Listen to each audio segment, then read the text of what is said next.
did not tell her the truth about who I really was. I did not tell her the truth about who I was in college, who I had been with, the psych wards, the treatment facilities. And so she didn't believe I was perfect, but she didn't know the depths of my brokenness. Every time I turn on my phone or the TV, it feels like the world's falling apart. The news is full of chaos, and if that's all you ever see, it's easy to believe everything's just getting worse. But that's not what I'm seeing behind the scenes. In real life, in our communities, I'm watching God move like I've never seen before. I've seen lives restored, churches growing, revival happening at business events, people stepping out in faith, and God giving dreams and visions, calling people to rise up and make a difference. And that's why I started Transforming Communities, because I want to show you what God is actually doing right now. I want to introduce you to my friends, people who are stepping up, taking risks, and transforming their cities for the kingdom. So if you're tired of bad news and you've been wondering if God still moves, He does, and these stories prove it. To support what we're doing and to hear more stories like this, make sure to like this video and subscribe to the channel. And if you want to be notified every time a new podcast drops, just click the bell icon next to the subscribe button. With that being said, let's jump into the Transforming Communities podcast. This episode is brought to you by Helping Captives. You know, it's crazy how many people don't realize that human trafficking isn't just somewhere else. It happens right here in our own communities. Helping Captives is a faith-based anti-trafficking organization that exists to provide freedom, hope, and opportunity to survivors of sex trafficking across the United States.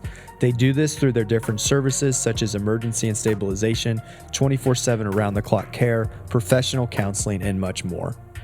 If you're a survivor of sex trafficking and need help, or you're wanting to support a survivor's journey, take the first step at helpingcaptives.org. That's helpingcaptives.org. Welcome back to the Transforming Communities podcast.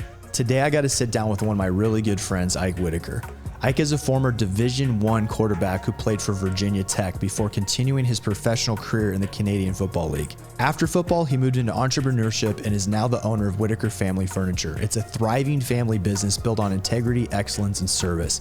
But Ike's journey has been marked by significant personal battles. At just 6 years old, he experienced sexual assault, a deep wound that shaped years of internal conflict and pain. As an adult, Ike struggled with addiction, a battle that slowly overtook every part of his life. During his honeymoon, he even left his wife to go to a strip club in the grip of that addiction. What followed were years of relapse, heartbreak, and searching for a way out. But Ike's story is ultimately one of redemption. Through the steadfast love of his wife Rachel, the hard work of recovery, and the healing power of Jesus, Ike found real freedom and restoration. Today, he's a devoted husband, a father, and a business owner, and he's a living testimony that no matter how deep the darkness, God can rebuild what's been broken and bring a man back to life. We went pretty in depth into Ike's story, and because of that, we have separated his podcast into 2 episodes for you. With that being said, here's part 1 with Ike Whitaker.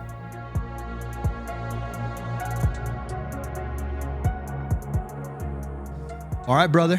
Well, we're here. We're on the podcast. The podcast is Transforming Communities because that's what we want to talk about. We want to talk about lives that have been transformed by God and how He's using those lives to transform communities and impact culture. And you are doing something really awesome with your life, and you're actually transforming communities with your story and through business and through a furniture store of all things. Right. That you would imagine with your story and your life and your background in sports. Could you ever imagine God would be using a furniture store to impact the community with the gospel? Never. If I could write out what my plan was, it would look nothing like this, especially in the context of, like you said, God using a store for us, my wife and I, our family, to reach families, some like us, many not like us. So it's been one of the greatest driving forces in our life, our testimony, in terms of when people walk into the store, it's not just furniture.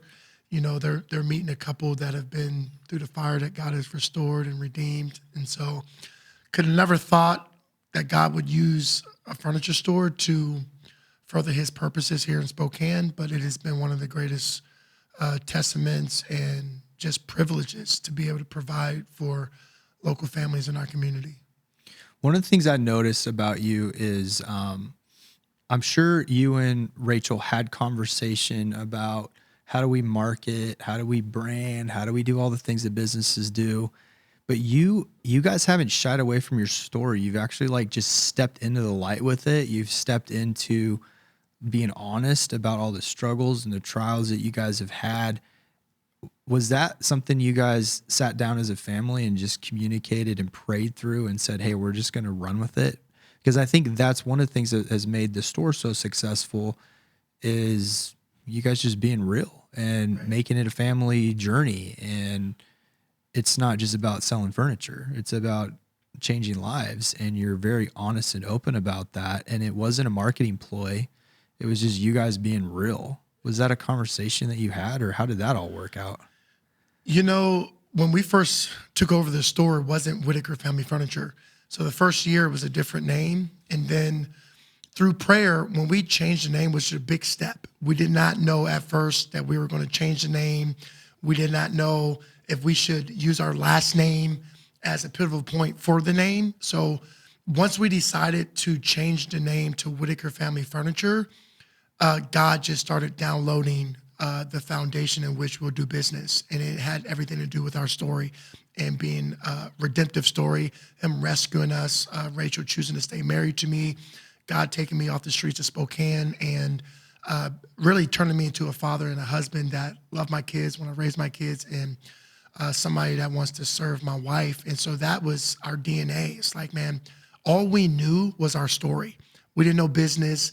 I knew how to sell furniture because I sold it before, but I knew nothing about business. And so the truth and the funny story is we've had people come into our store, like other business owners of furniture stores and those alike, and ask us what our marketing strategy is. And it's the weirdest conversation because I literally have to tell them, like, man, God showed us that if this is a God business, that he's in charge to bring the increase.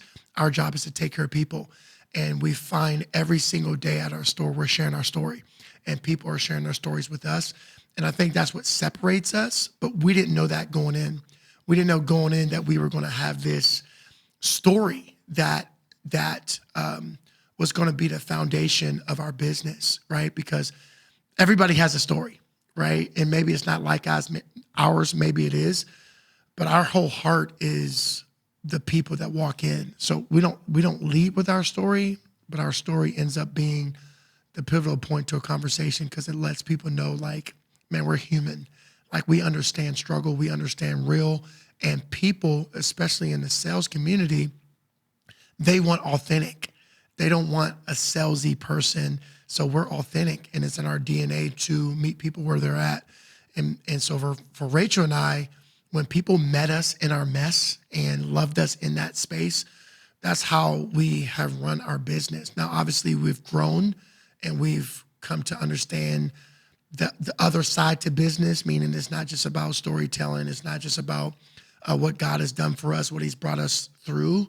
It's the business aspect, but on the forefront, it's our life. It's our story. And that's what's been real cool to see God transform our lives and use our story to transform our business. And so we've seen that firsthand. Yeah, that's so incredible. One of the things that because I've noticed that, and you're naturally charismatic and you're naturally a good communicator. You're naturally good at sales. And I think you enjoy that. But I've seen you guys really just step into the story and step into the redemption story. So I want to get into that story if you're open to it. But I want to start back at the beginning, and I want to help me understand, like, who's young Ike? What's your childhood like? What shaped you? And what kind of home did you have growing up? Yeah, man, from what I can remember, I was a absolutely crazy kid. Like, I love riding bikes, and as long as I had my Mongoose bike, I was a happy kid. Let's go, Mongoose. Let's do Mongoose it. bike with the pegs front and back. I wanted to be outside. I wanted to be with my friends. It didn't matter the sport. I wanted to play. I wasn't as big as I am now. I was the same size as most of my friends when I was small, but I wanted to be active. I was not a kid that wanted to be by myself. And I know that that's facts because, the teacher asks, would you rather do a project with kids or by yourself. I always wanted to be with other people. And so my personality still to this day, when I'm around people, man, I come alive. It's just in me to want to be around people. And so that's how I was as a kid. And I think what hit me like a ton of bricks is when my parents got divorced. So at 6 years old, my parents got divorced, and I didn't understand it. I didn't know why. Even at that time, I still just wanted to be outside. I wanted to be playing. My parents got divorced, and we saw my dad twice a month. So every 2 weeks, we would go to my dad's. He was living with my grandmother, his mother, and still, even when we would visit my dad, I was just a kid that not a lot of things seemed like they affected me because I just wanted to be playing. I didn't ask a lot of questions. Not that I knew at 6 and 7 years old what questions to ask. And so to answer your question, I was a happy kid. Even when my parents got divorced, I didn't see the impact of that right away because my mom still found a way to give us the things we needed so we could have fun. All the holidays were big. So Christmas, Thanksgiving, all the family was together. We always had a Christmas tree, always had a bunch of presents. And so for the most part, my childhood was great until my parents got divorced. And that's a whole other story that we can get into. Okay. Are you open to getting into that? Yeah. I'm curious to know. I'm the older I get, the more I realize how lucky I am that my parents did not get a divorce. Yeah. And I know growing up, I think I was the only one on some of my basketball teams whose parents were still together. And I just noticed how much that impacted their life. What would you like to share with us about that? Yeah. How did that impact you deeply? When did you realize that it was impacting your life? And what does that do to a young kid? Yeah. And so at 6, 7, when my parents got divorced, my mom had to work 2, 3 jobs. So dad's not home anymore. It's my brother, my sister, myself. I'm the middle child. We're all 1 year apart. And so we didn't see my mom sometimes until 9 o'clock at night.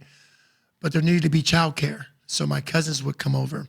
And so what started off as hide and seek ended in molestation for a year, 2 years. And I think the sadder part about that, I used to wait for my cousins to come, right? It's like I didn't, when it first started happening, I didn't realize the impact at the time, but it was something that I started to enjoy. It was like I knew I knew it was wrong, but I couldn't stop it from happening.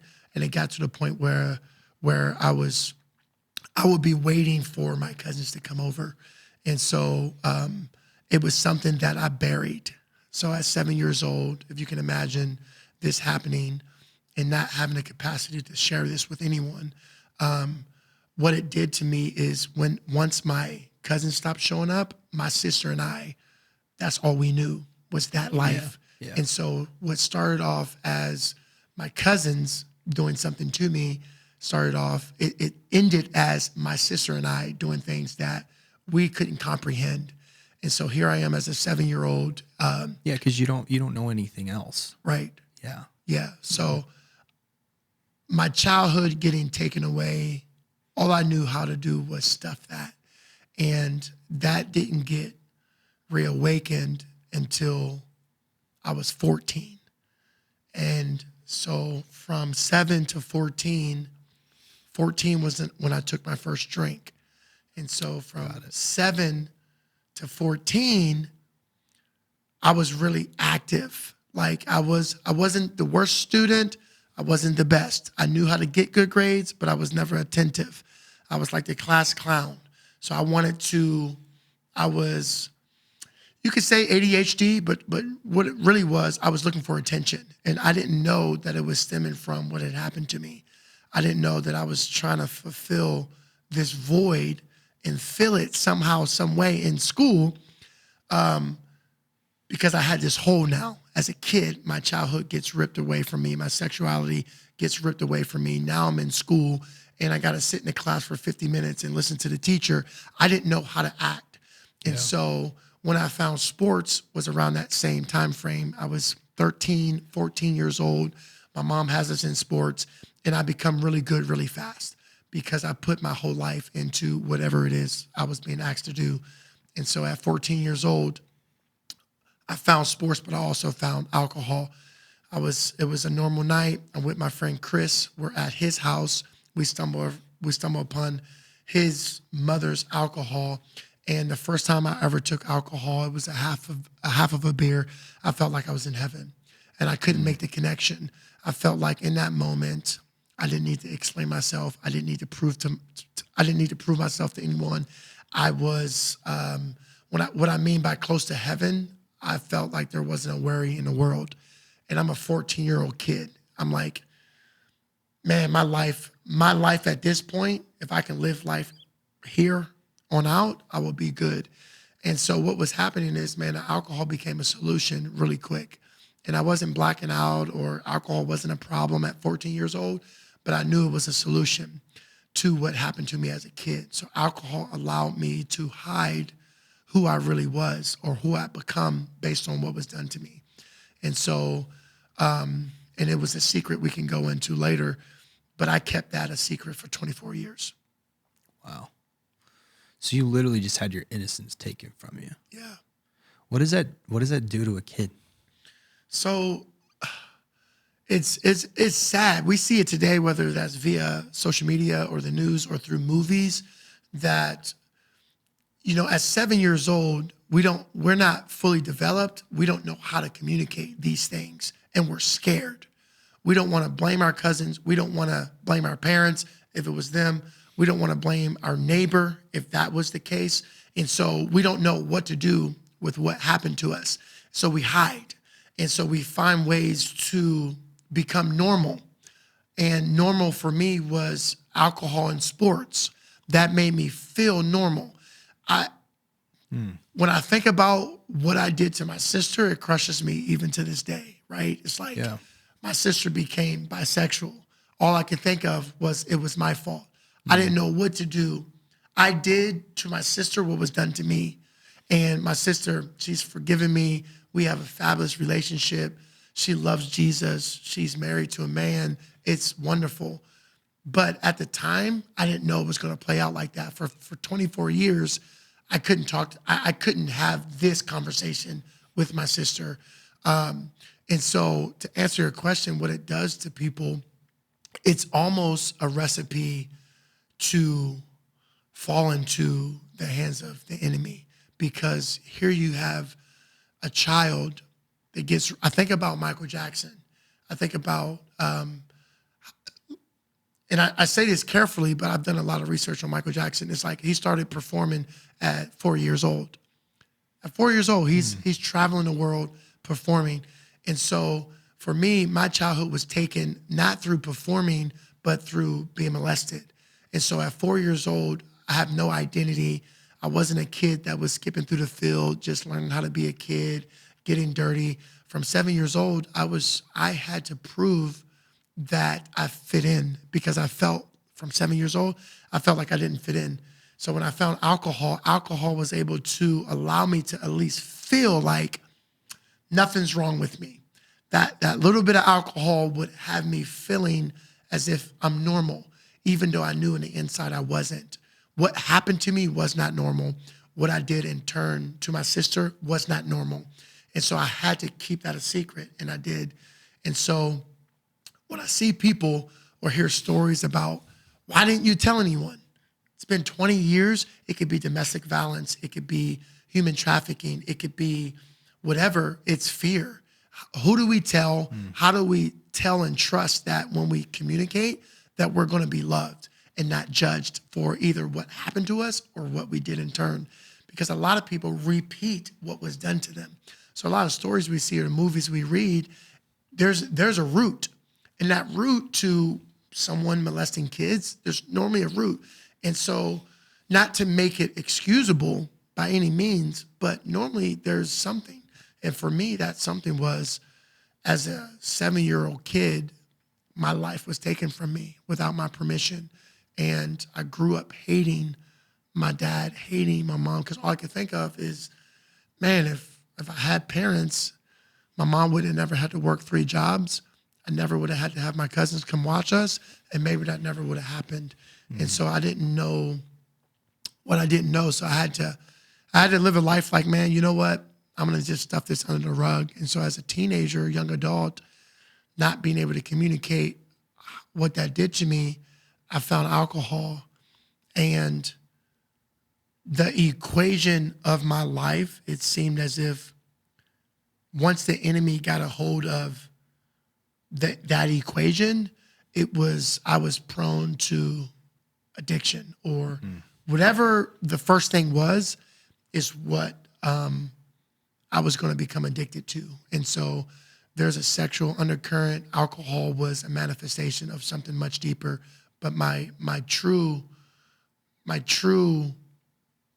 failure, if you were to ask me what was the crux, it was sexual.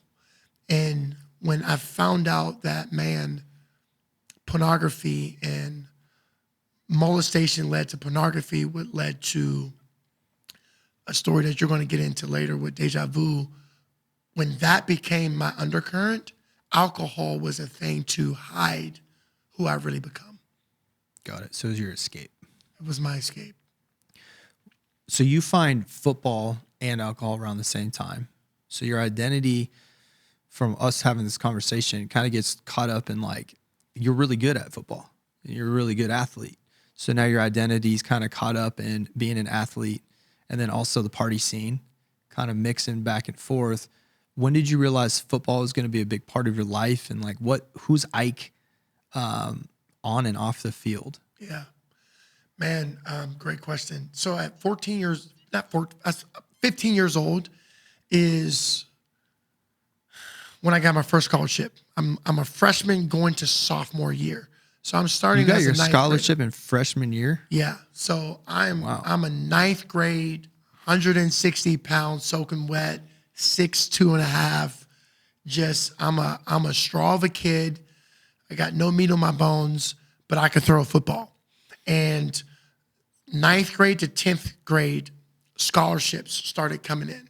Like these college coaches, they saw what I could become in 3 years. And so the scholarships came, and that's when my life changed.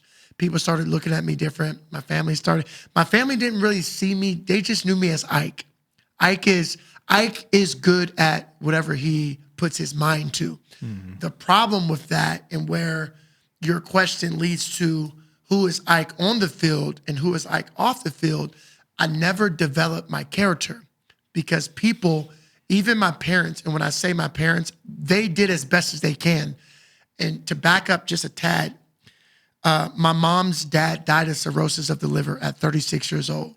So my mom at 17 years old finds her dad in the alley completely gone, right? And so that's my mom's story. My dad never met his dad. So I got two parents that had just such traumatic experiences as kids themselves. When I look back, they did as best as they can do. My dad, who was also a star in sports, he could dunk 2 basketballs at the same time. He quit sports at 10th grade because his coach put him on the bench. And so when his coach put him on the bench because his grades were not good, my dad quit. And my dad got into using drugs. So here he is, a star, quit because he thought he should still play even though he didn't have the character. So here I am as a 9th grader, very good at sports, but I have no character. What does that mean? When I'm on the field, I was the best. And it wasn't just, I believe God gave me a gift, but I knew how to work hard. I would show up early. I would stay late. I would see that this guy is doing 8 reps. I'm trying to figure out how to do 10. That was my whole thing. If this guy can start, so can I. If he can run fast, so can I. And so I would put the work in. But off the field, I remember as a kid, my parents would praise me for stealing. So I would steal shovels, I would steal rakes, I would steal lawnmowers to make money. So if it was snowing, I want a shovel. We're out, we're making money. But I would steal the shovels to make money. And so my brother and sister, they would be in, hours before me. And here I am coming in hours late from shoveling, and I got money everywhere. I got money in my socks, money in my pants. I'm trying to hide money. And so it just showed I didn't know how to be honest. And that was a learned behavior. My parents praised me for being dishonest. And so that was a learned behavior that I could, as long as I was good in sports and people praised me for what I was good at, I didn't need the character. That was what I believed. And so until my gift and my character needed to match, right? But growing up, that's not true in a lot of cases. It's just most people in most places view your value based on what you can do, not who you are. And it wasn't until I got older where my gift and my character had to be together. At first, growing up, it's like, man, this kid is great. This kid can play. This kid is fast. So this is where these scholarships came in. What I didn't have, and a lot of coaches didn't know, I didn't have the other piece. So it's almost like, man, he could throw a touchdown, but in throwing that touchdown, is he going to end up with a DUI? Or if he throws an interception to lose the game, is he going to end up with a DUI? And so Either way, you're celebrating or drinking because you lost. either way, I'm drinking. Yeah. Either way, we're partying. Either way, it's going to be a night of celebration because that's all I knew. And so although I had the gift and the ability, it was never sustained because I didn't have the character. Yeah. What is it like when I first got into ministry? God led me into having like a youth center, and it was mostly kids that didn't have a father. Mom's working 2 or 3 jobs. The police, the sheriff told me like 90% of juvenile crime was happening at a house after school from 3 to 6 where there's no parent. Like, what does that do to a kid that doesn't have a father, whose mom is not coming home till 9 o'clock? I mean, you're basically raising yourself at that point. Right. So how do you develop the character? You're just trying to survive, Right. essentially. And I think you hit it on the head. It is survival mode. I didn't know how dysfunctional I was until I got married. I mean, I had I think every man that's watching this is like, right. I learned how to live in such high dysfunction. It became my norm. And I didn't get free until I stopped blaming, but for a long time, that's all I knew how to do, right? Is blame my circumstance, blame not having a dad. And so me growing up without a dad, or a dad that wanted to be involved to the extent of my performance, it taught me that I had no value unless I was doing. And a lot of the athletes or professionals or you name it, if they become great at something and their background is maybe they didn't have a dad, it's a vital struggle point. It's that they can never do enough to be good enough. Whereas, and it's a hole because, I mean, I made it to the CFL. I played there for almost 2 years. And once they released me, I got so drunk in the airport that my sister said when she saw me at the airport in Washington, I was laid out outside the airport with a cigarette in my mouth. I could not walk. I could not talk. And I played in the CFL for 2 years. You would think less than 3% of athletes make it that far in football. And here I am. You would have thought that I would have been grateful. Man, I was in the CFL for a couple of years. This is amazing. You know, I thank God for this opportunity, but I felt like a failure. At 24 years old, I played in the CFL, but when they knocked on the door and said, Whitaker, turn your playbook in, you got an hour until a taxi will be downstairs to take you to the airport. In that moment, I felt like a failure. What I accomplished didn't matter. And I believe that stemmed from me not seeing value in myself because nobody in my life growing up put value in me apart from playing football. so your whole identity was just wrapped up in sports and how Right. well you played. Yeah. I didn't hear a lot of, I'm proud of you. I'm proud of you just for who you are, man. I'm so grateful that you're my son. I'm so grateful to have this time with you. There was always an attachment. So I learned how to be really good it was almost, I had to be good in order to have value.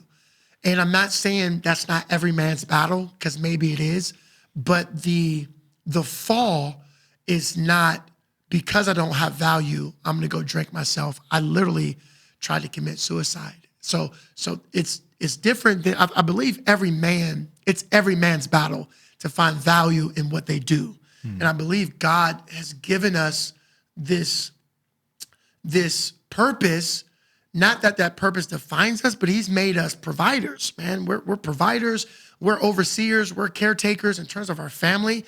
And so that drives me, right? It's like, man, I get to get up and work and provide for my family. That is, man, I get chills even thinking about that opportunity. But when I'm not providing, or maybe I'm trying to figure out what that purpose looks like, it shouldn't take me to, because I'm not doing this thing, I have no value at all. It's like making a mistake and feeling like a mistake, that's two different things. And so a lot of my life, when I made mistakes, I felt like I was a mistake. Therefore, it took me to deeper addiction, deeper wanting to hide out, wanting to drink myself into a coma. And so I believe, to stay kind of on track to your question, I feel for people who are raised not in a secure home where they got two parents saying, hey, you may become the next Michael Jordan. Maybe you don't become the next Michael Jordan, but I want you to know you're still valuable. You're still your value is not in what you do. Your value is in Christ. So whether you ever become that, you're still valuable. And I think that's why God made sure in Christ, in their relationship, he said, you're my son who I'm pleased with, prior to him doing ministry.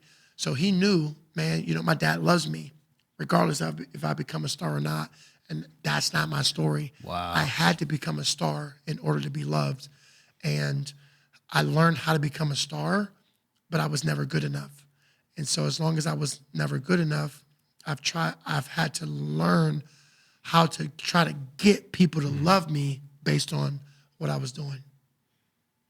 Man, there's so much in that. Let's back up a little bit. So you crushed it at high school. Freshman year, you're already, colleges are hitting you up. What college do you end up going to? And college is a different world, man. College is different. What kind of pressures or temptations start creeping in at college? And what's that like to play in front of thousands of people and having them cheer your name? And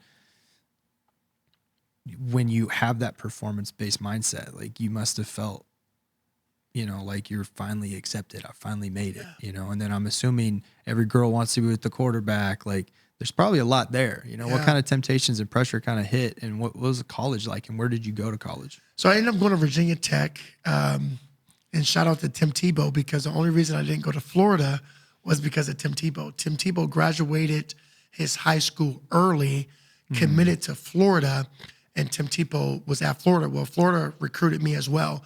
And so Virginia Tech, Florida, and Clemson was like my top three. At that time, they were all, top 10 schools in college football. And so with Tim Tebow graduating high school early, going to Florida, I was like, man, it's not a good choice for me to go to Florida. Tim Tebow was, an unstoppable force in high school and became that in college football and even in his tenure in the NFL. And so I chose to go to Virginia Tech because the coach at the time coached Donovan McNabb at Syracuse, Michael Vick, Marcus Vick, Brian Randall. And so he knew how to coach dual threat quarterbacks, which I was. And so he had a phenomenal track record. So I was like, man, I was still a mama's boy, right? Mama raised me. Virginia Tech was only 5 hours away. Clemson was, 16-hour drive, 4-hour flight. Florida was 16-hour drive.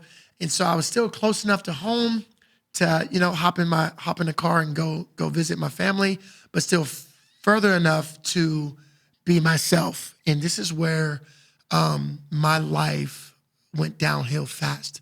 In high school, I was never in trouble with the law. I was still blacking out my senior year drinking, but I was not in trouble with the law. It wasn't until I entered college, living on my own. I was in a dorm with all athletes, and pretty much 5 nights a week we were drinking. I redshirted my first year, so I actually never played in a game, but I would dress for every game. So I had to practice, I had to go to weights, I had to go to class, but it wasn't this pressure to play Saturday night, right? And so my drinking went, it got so bad I checked myself in a rehab my first year of college. And so it was good and it was bad. It was good because sports, in the sports world, who is this Ike Whitaker that has such great character? He admitted that he had a drinking problem. The bad part to that was I didn't stay sober. So Ike Whitaker was either a good quarterback or he was a drunk, nothing in between. And it was the first time I seen my mom.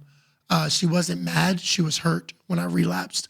I was on ESPN, and it was if you can envision your mom seeing you on the news, and the storyline was Virginia Tech quarterback gone bad.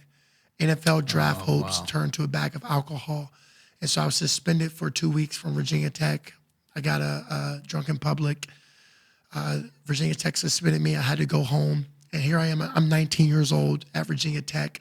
I'm supposed to fall in line with Michael Vick, Marcus Vick, and then it was going to be Ike Whitaker.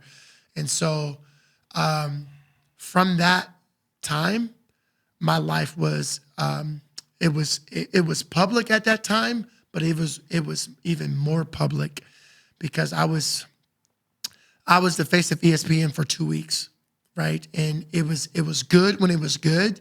It's like, man, Ike Whitaker has character. He's checking himself into rehab, and it was the truth. And my heart was truly to get sober. And so I showed up at his name is Coach Belen. I got a bag of alcohol, and I was done. I said, Coach Belen, I need help. And he looked at me with tears. He said, okay, let's go. And Coach Beamer came, Coach Belen, the whole coaching staff. They got me into treatment within 24 hours. And I chose to miss the bowl game so I can get help.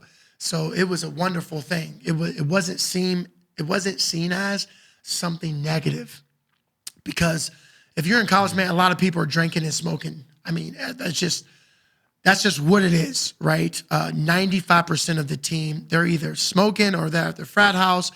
It's just that my drinking was not like everyone else's. I knew I had a problem because what sucked was I was raised in church. So I knew the way I was living was not the way it should have been. So when I started drinking, I would drink to black out, to not have to think about who I was becoming. And so whereas a lot of other college athletes, they're able to hide a little bit more, I couldn't hide, man. I was a blackout drinker. And so that was my freshman year. I could literally do whatever I wanted to do. I could be with whoever I wanted to be with. The attention on my life was based on my sports. So whether that was females it was sad. I knew, like, man, I don't know how I'm gonna get out of this. I don't know how I'm gonna climb out of this black hole. And so my freshman year, I wore a costume. And so I was signing an autograph, but still drinking myself to sleep every night. And so I didn't know who I was. I had this gift, but I didn't have any character. I was able to be loved by my coaches and my friends because I had a good heart, but yet my coaches hated me because I had so much potential that I never actually walked into. And so it was always this, I love and hate Ike. I see the potential, but I don't know why he's not walking into it. He's a gift that is, he has the potential to be a great NFL quarterback, but this inside crux, he's not being able to overcome. And so as a freshman and a sophomore and even a junior in college, this was my fight. And I didn't know how to win it.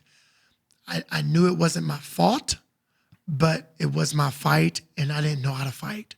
I did not know how to fight spiritually. I didn't know how to fight physically in terms of the limelight. I didn't know how to cope with being a star, but still having this addiction underlining. And so that led me into ultimately trying to commit suicide at 22 years old. Man, that's so heavy. And you're just wrestling with all of that internally. How do you end up at the CFL? You must have played pretty good on the field. Yeah. Well, shout out to Virginia Tech, Coach Beamer. And shout out to your coaches for getting you into rehab before a bowl game within 24 hours. Right. Yeah. That's pretty impressive on their end. Coach Beamer, one reason I did not transfer is because he had a heart for his players. So you put yourself in a head coaching position, it is about winning. I mean, you got to win. Especially, 5 years I was at Virginia Tech, we won 4 bowl games, 3 ACC championships. And so it's like, that is the pressure of a head coach. At the end of the day, you have to win. How do you separate these young men who are coming to your university, a lot of them broken, a lot of them, especially at Virginia Tech, 80% of our team was from Virginia Beach. These guys had no dads. Marcus Vick, Michael Vick. These guys, Michael Vick was the highest paid quarterback at one time in the NFL. And so he had no dad. A lot of people don't know that, right? So the whole dogfighting and just his character and just things that were attacked, not to excuse his behavior, but he was fighting the highest paid quarterback, millionaire, learning how to be a dad, an NFL athlete. And so my life at Virginia Tech, Coach Beamer deposited something into me, although I didn't end as a top quarterback. He seen me as a son. And so whenever I was willing to get help, he built the bridge. Coach Beamer was willing to say, Ike, this is more than football. And I knew that. Conversations he had with my parents in his office, like, we wish things were better, but the fact that Ike is admitting that he has a problem is something that is rare. A lot of people just transfer. They think transferring, their problem won't go with them, but it does. Yeah. I knew enough, and it was probably through my mom praying, I knew enough that no matter where I went, there I was. There still was going to be girls. There still was going to be drinking. There still was going to be me. Right. And so at 19 years old, although my life was down spiraling before my eyes, I knew that I needed help. And as long as I was willing to be honest about that part, Coach Beamer he literally called me 2 hours before playing Georgia in the bowl game to check on me at rehab. They're like, Ike, phone, Coach Beamer, he's about to run out. He's about to play in one of the biggest bowl games at Virginia Tech history. And he's calling me on the phone. And so that did something to me. It made me feel like, man, this guy, he cares about me. And he did. And so that's why I stayed at Virginia Tech. And to answer your question about the CFL, I ended up graduating Virginia Tech. Took me 5 years. Coach Beamer invites me back to the pro day. He found out that in Maryland, so I got a personal trainer. I started working out, and I was working out with a linebacker who was he actually played with Green Bay for a little bit. He said, hey, man, work out and get your film out there. I was like, okay. I didn't really know what that meant. I just started working out because I said, I'm going to be garbage if someone calls me to play and I haven't been training. Right. So I started training. This guy fell in love with just my work ethic. He started training me. I didn't have that much money. He said, hey, man, just show up and train. I'll give you a job. So I started cleaning the training facility just to have money to train. And Coach Beamer found out that I was training. So he invited me to the pro day. A pro day is when 32 NFL teams. So every NFL team comes for the workout. And so here I am. Tyrod Taylor's there. All the big guys are there, right? And all these coaches pretty much came to see them. Coach Beamer says, hey, come to the pro day and work out. So here I am, the story of Ike Whitaker, vanishes from Virginia Tech. He graduates, but NFL draft hopes turn to a bag of alcohol. He shows up at Virginia Tech to do a pro day. So pro day is you're running a 40-yard dash, you're lifting 225 pounds to see how many times you can lift that. How You're many high- times could you rep it? So I got 26. Come on. So that's up there with Tim Tebow. I was a big guy. I was 6'4" and a half, 235 pounds. And so I was sober at this time. Coach Beamer got wind of, man, I was coaching at my high school. So I'm back in Maryland. I'm coaching at Northwest. I'm a leader in our community as best as I can be. And here I am. I'm getting my life back on track. I'm back coaching for the high school I graduated at. And Coach Beamer gets wind that Ike Whitaker's doing good. He says, man, Ike, why don't you come to the pro day? I show up and I show out, right? The NFL doesn't take a chance on me, but the CFL is right there. It's the next step next to the NFL. And so within a couple of days, Montreal says, hey, come for a workout. And so they fly me and my family. They fly us out there to the CFL, and it's like 3 days, and we're doing everything under the sun. Chris Leak is there from Florida. Okay. There's a quarterback from Adrian McPherson from Florida State. And so we're all there, kind of not the same story, but these guys didn't quite make it in the NFL, and this is the next best thing. So we're there, we're working out. Life is good, man. I'm feeling good again. I'm trying to figure out this character thing and not just being someone who has a gift. So I'm working on these. I'm working on that. And so there, I'm working out. I work out. They send me back home. They give me a call. They say, "Hey, we want you to join the team." And so here I am. I'm an Alouette, right? I'm there in the CFL. I'm roomed up with Chris Leak, and I'm there, and it's great. I'm not starting, right? I'm a third string quarterback, and I'm playing every other position because they got me on kickoff. I'm learning about wide receiver, but I'm being played to do something that I love, so it's awesome. Mm-hmm. Then I get a knock on my door, and they knock on the door, and they're like, "Whitaker, you got 1 hour. Mm-hmm. Turn your playbook in." The sad part is, it was a guy that I didn't know, never met the guy, right? It wasn't like the coach that I've been working with. He's been working with me. He's telling me where I'm great. He's telling me where I need work.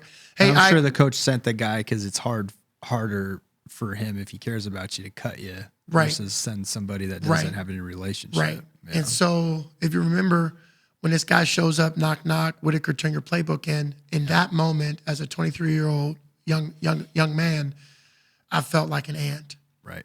Everything that I thought I was learning was crushed. What I found out is my identity was still in sports. I didn't see that I made it to the CFL. I seen that I was a failure all over again. And so I ended up drinking at the airport, and it was... that's where your sister saw you? That's where my sister saw me. I'm laid out in front of the airport, and cigarette in mouth, 200 pounds soaking wet, suicide mission. And it's like, man, I thought I was taking these steps forward just to find out. Instead of being grateful for the opportunity, I felt like a failure.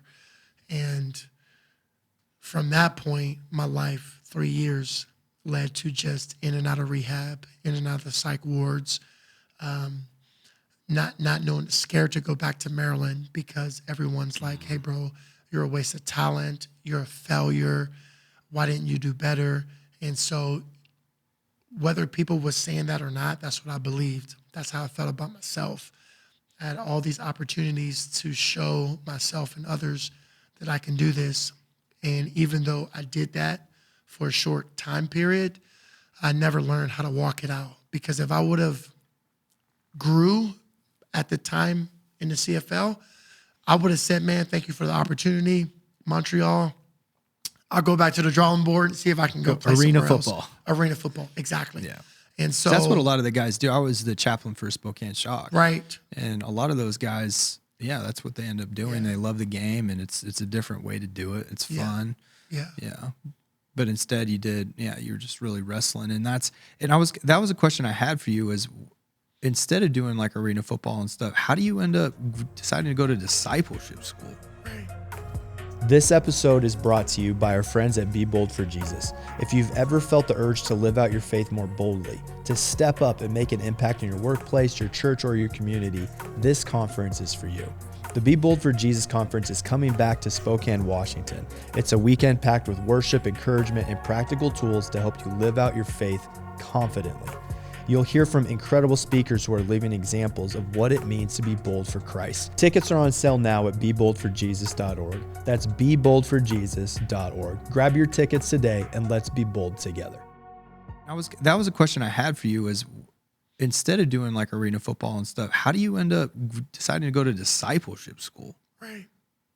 Like My that has always been a question, because that's where I met you, was when Right. you were in discipleship school. I was always curious to go, how do you end up from CFL to, if I remember right, you were in the discipleship school was in Cali. right. So from the CFL, actually, after about a month of just drinking and being on pretty much a suicide mission, I end up going overseas to Serbia.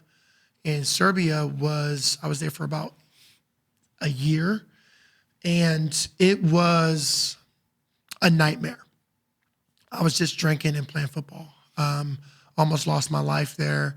I finally made it back, and I was living at my dad's house, and my sister knew my condition. And my sister was a sold-out believer. I mean, she loved the Lord, and she's seen the call of God on my life, and she was a pivotal point to me pretty much opening my heart to God again. Because for a lot of the years, I hated God. I'm like, God, if you're God, why can't you just take this desire to drink and hide and run? Why can't you just take this away? Like, why is this happening to me? Right? It's like 5 steps forward to find myself 15 steps back. And so it was my sister who would leave me notes. I would be in a blackout. I would wake up hungover, and here it is, a note. And the note would say, Ike, God loves you. You have a call in your life.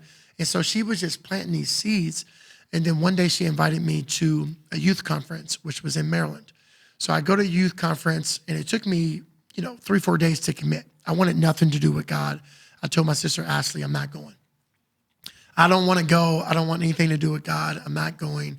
And finally, I said, you know what? I'll just work the door. I'm 23, 24 years old. I don't want to go to no youth conference. So I said, I'll help out. They needed volunteers to help out, giving out wristbands. So here I am. I'm at the door. I'm handing out wristbands. And I started hearing the guy who ended up being my director at the Master's Commission. Yeah. And so I'm working the door, and this guy is sharing his story. And that's Philip? Philip Altmeyer, and he's talking about fatherlessness. He's white Mexican guy, married to a black woman, sharing his story about he had a dad, but he knew because he lived in California, a lot of the men that he was working with was fatherless. And so he started sharing about the fatherlessness and what it's done to the culture in California. I ended up at the altar weeping. So Philip Altmeyer is like, who's this big old guy? He doesn't look like a youth. And so he automatically felt in his spirit. Oh, because it was a high school youth conference? This was a high school youth conference. I'm like a young adult, and I end up at the altar. I left my post, sitting in a chair just like this, just kind of guarding the door.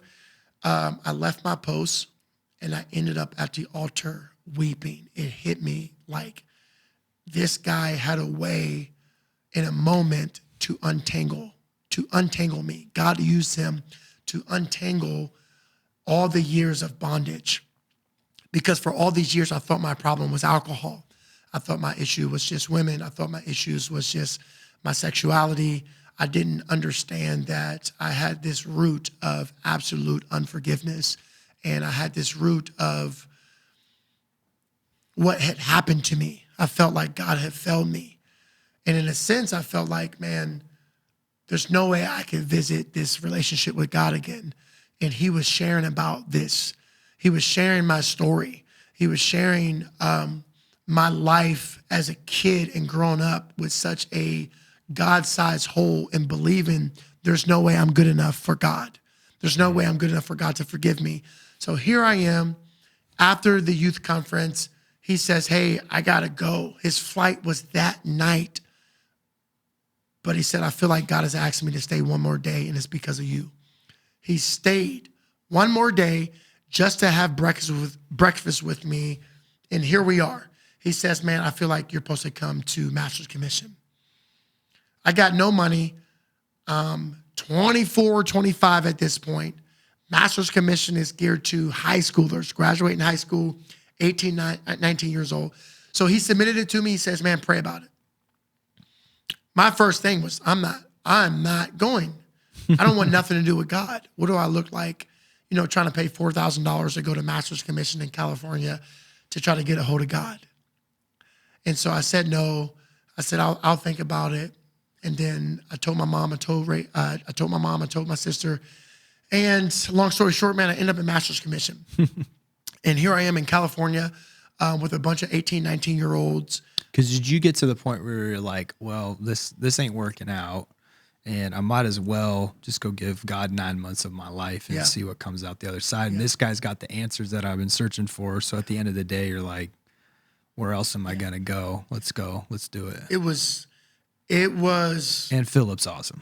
Philip is dynamic. Yeah. And you're right, man. It was my last shot of hope. It was like, okay, if this guy, Philip, is saying God spoke to him to stay, rearrange his flight and stay in Maryland for one more night, maybe I should see what this God thing is again. And that one choice is one of the choices why I'm sitting here today. Yeah. So when you get to discipleship school, you're older than everybody. You're competitive. And sometimes in discipleship school, because it used to be called Master's Commission at our church, and then it turned into school leadership, and I was in the first year of our discipleship school, and then I thought I was good, and then my pastor was like, bro, you need another year, because I was rough around the edges. But you can get into performance-based in discipleship school. Yeah. And do you feel like you struggle with that at all when you were in discipleship school? Like, you go to discipleship school to find God to fix everything, but then you're still, we still deal with a lot of the things that we're dealing with. We're just spending a lot of time with the Lord. Do you feel like if you could go back, would you do discipleship school differently? Were you faking it to make it? Like, did you kind of get into the performance stuff a little bit? You say a little bit, it was a lot. Okay. I didn't know how not to perform. So, and I didn't know that God, in my relationship with God, wasn't based on performance.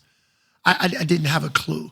I thought God's level of love for me was based on how well I, quote unquote, served God, or how well I showed up for things.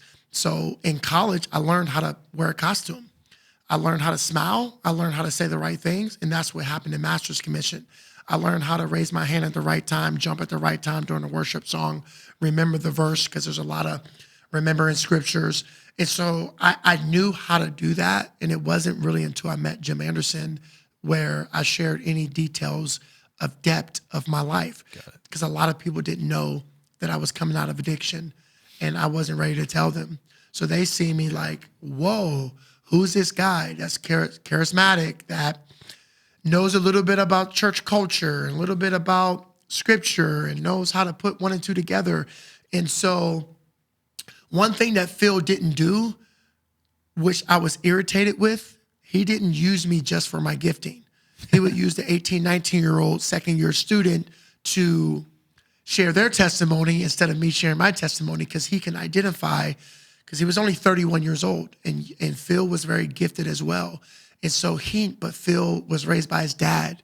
So he knew enough to know character is more important than gifting. He knew that. But at the same time, it was still hard because I was there. And so he's like, okay, Ike is here, so I cannot not use Ike, but I still see the red flag with Ike. The desire that Ike wants to be used is a red flag, because he wants to be used. Because you were wanting to be used more than you wanted to just fall in love with the Lord.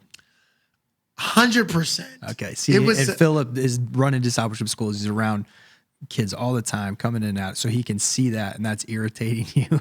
It's irritating me. And I'm like, okay. I think I have what it takes. Yeah. Why are you choosing Yeah. And so that was Because he's more concerned about your character than your calling at the moment. to this day, Phil is one of the most admirable people in my life. Yeah. And he's seen the struggle even in marriage and the ups and downs and the roller coasters. And I think God sent me there because Phil was more than my director.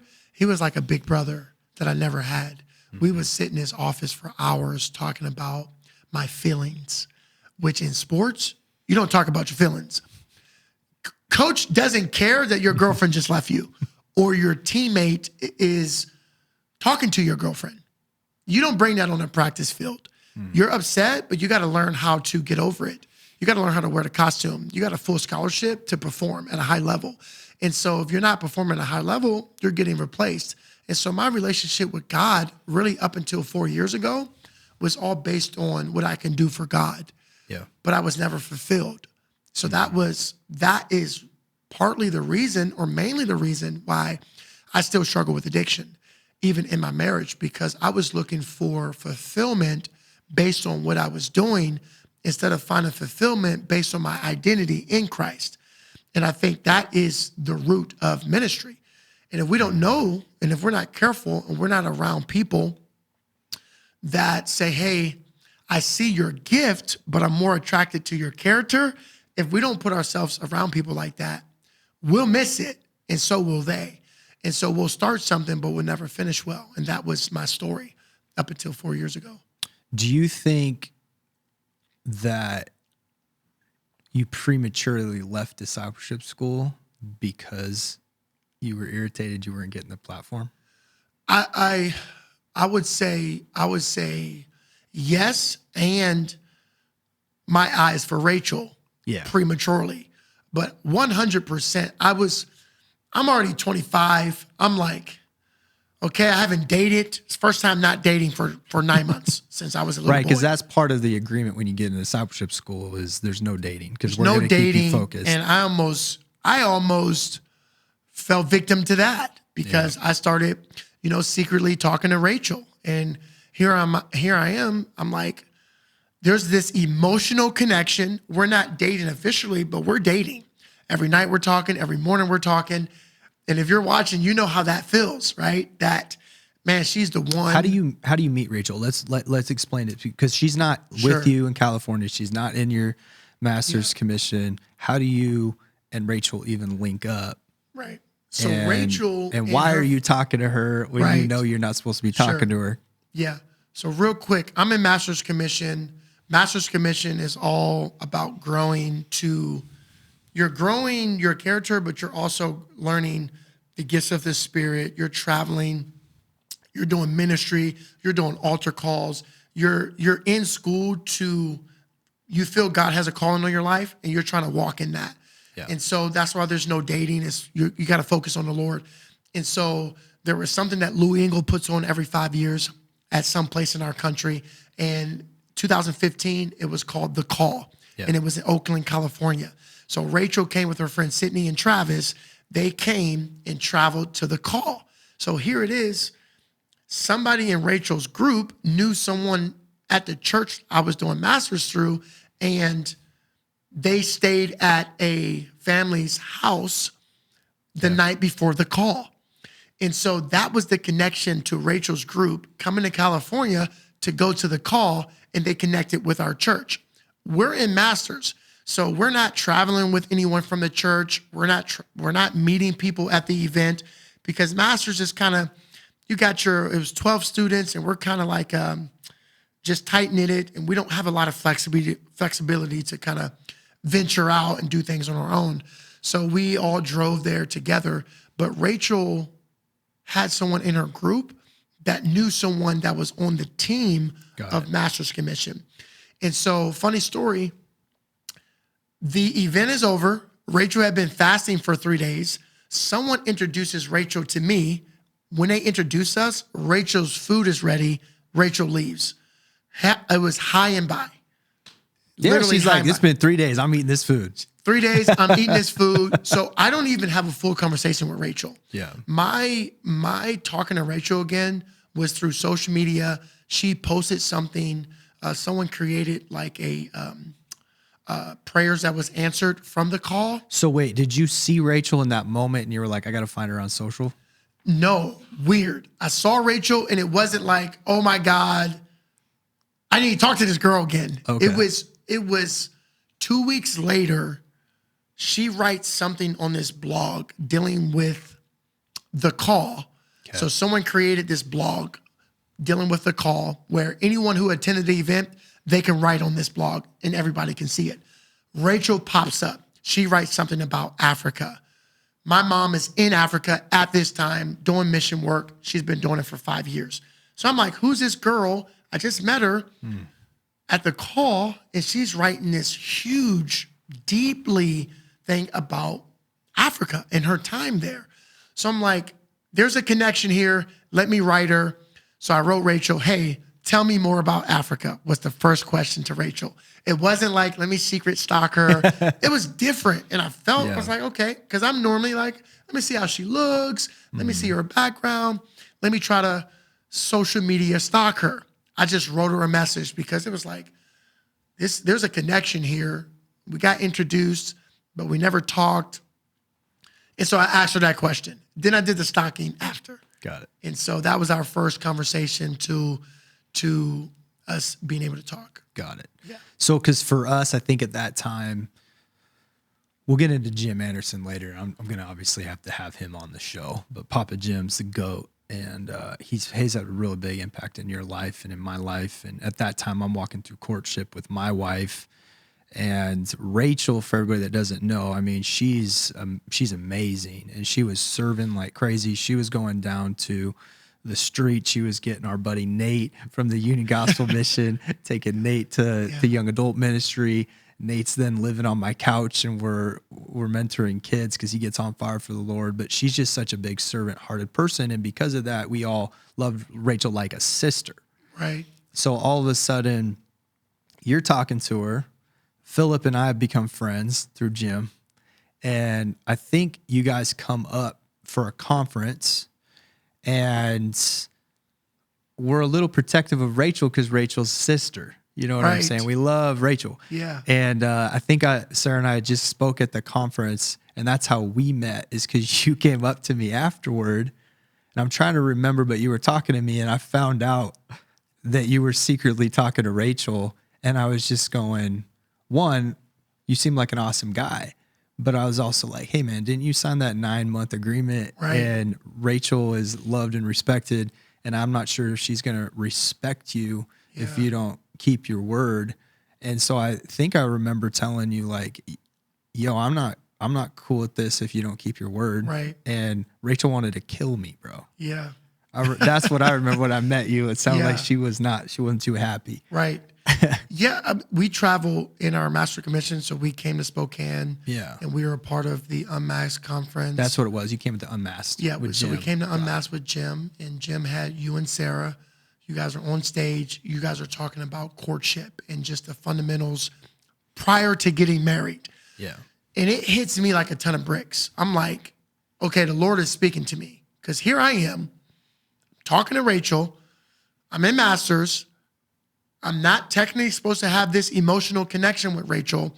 And you guys are talking about what it takes to put yourself in a position to have a healthy marriage, like at least the starting point.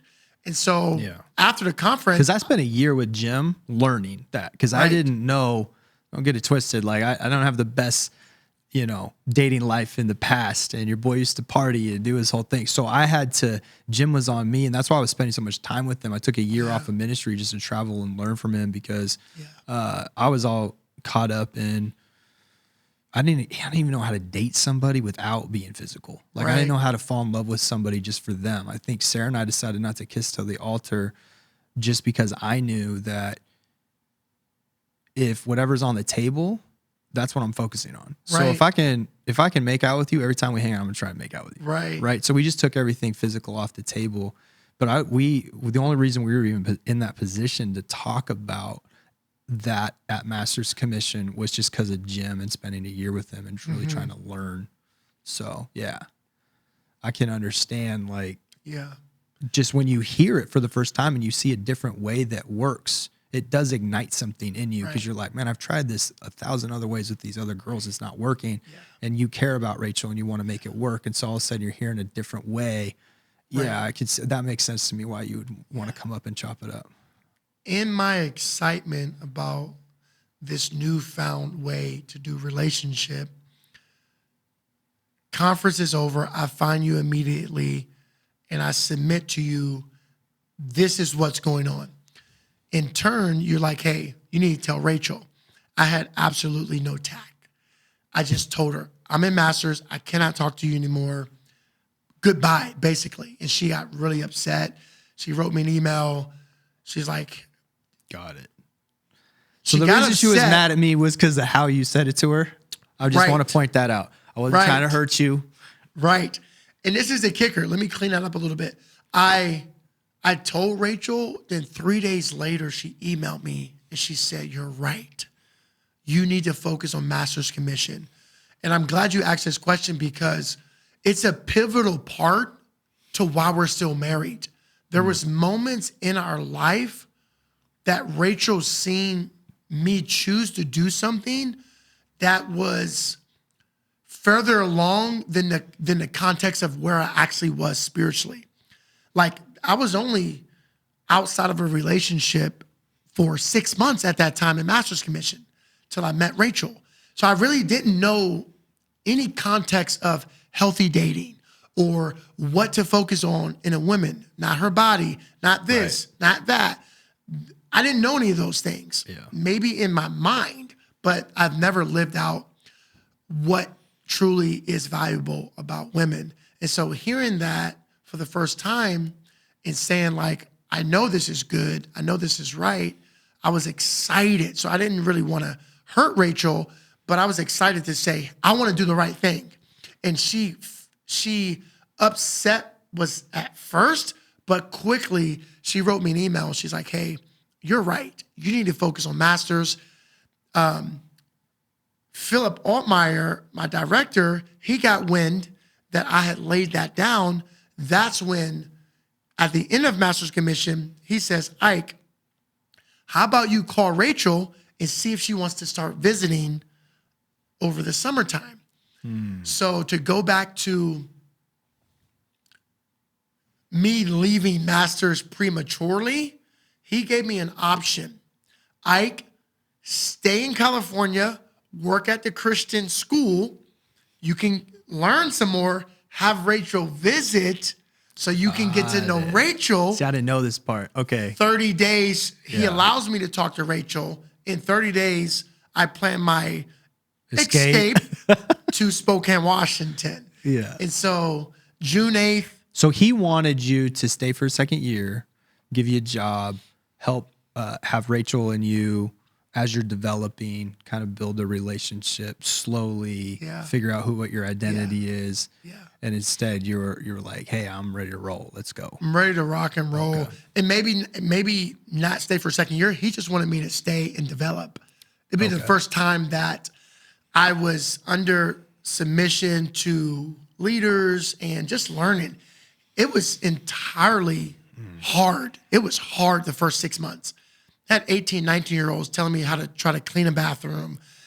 It was awful. You got to mind you, at 14 years old, I was a leader. I was starting varsity as a 9th grade quarterback. So when you go to master's commission, you've got interns that are younger than you telling you, okay, I see They'd never been on an airplane. Okay. I had traveled playing football.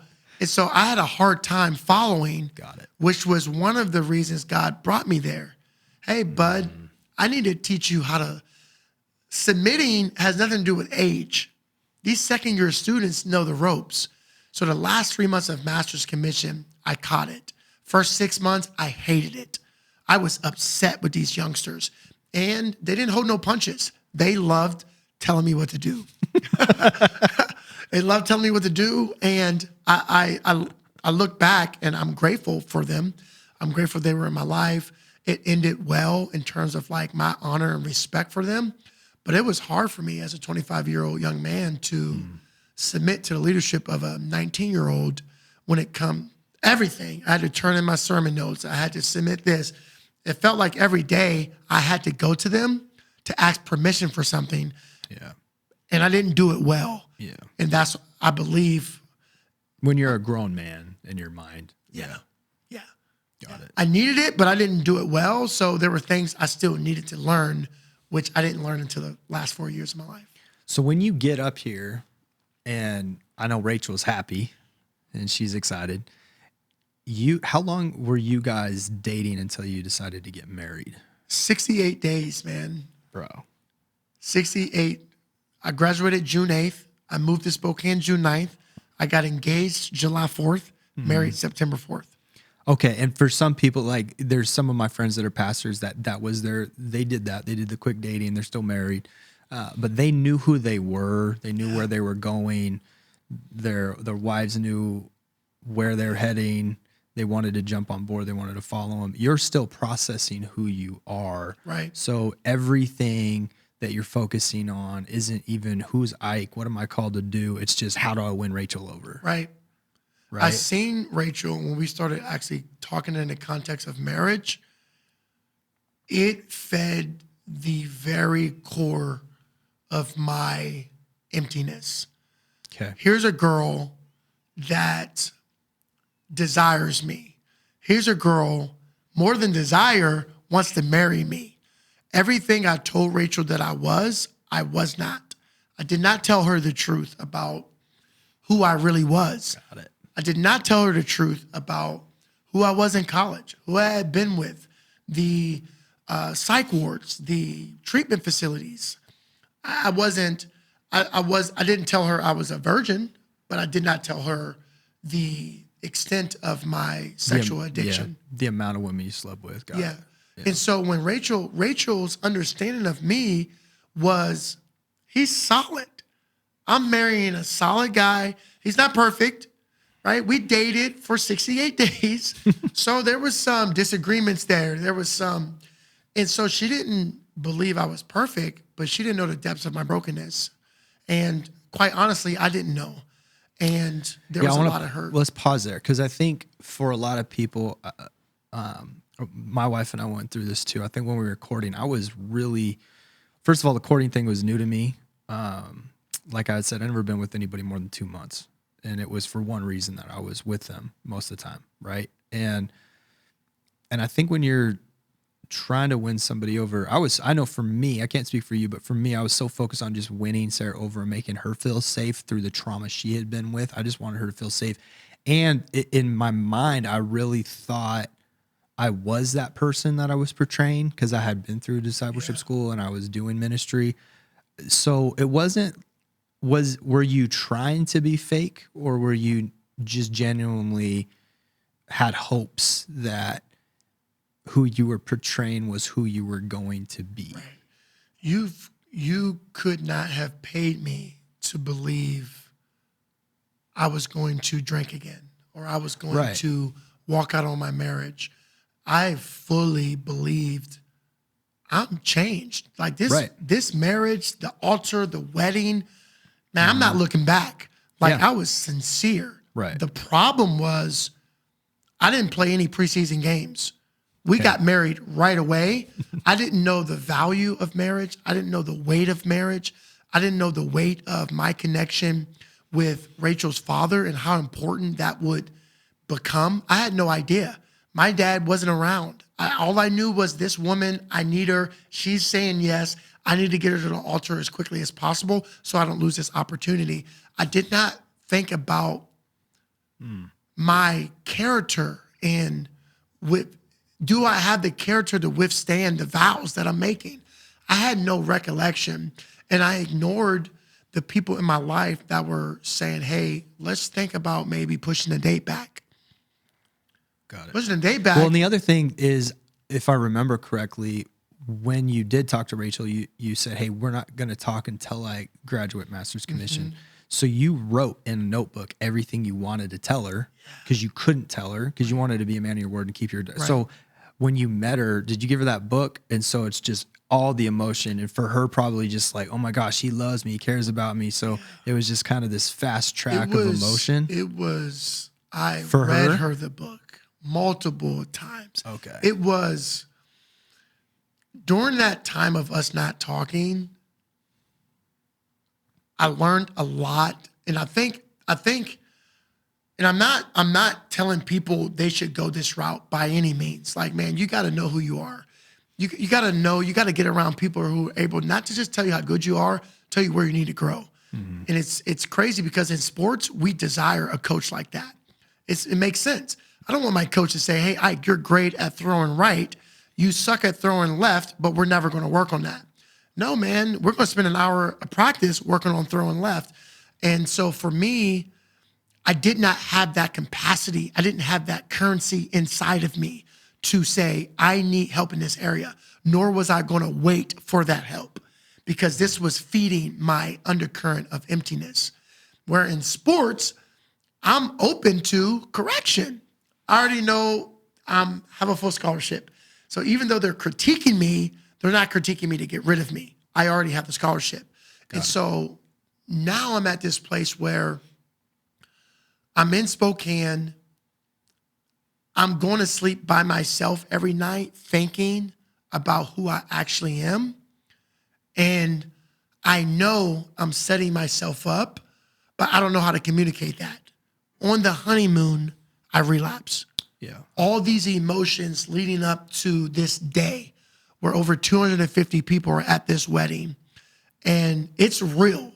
I don't, even at this point, I'm not thinking I'm going to drink. I wasn't waiting to drink.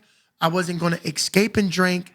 I'm at this wedding and these tears are real. And it's like, man, I feel the weight of this wedding.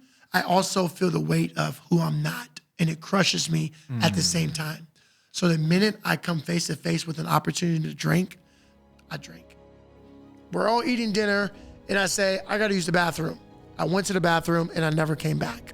I ended up leaving the resort. I ended up going to a bar, club, and I ended up drinking there. I'm in a blackout. A strip club? It was a strip club. Okay. I'm in a strip club. That's what I'm saying. Let's keep it like 100 for everybody. So not only did you just leave your wife on the honeymoon, but you're at a strip club.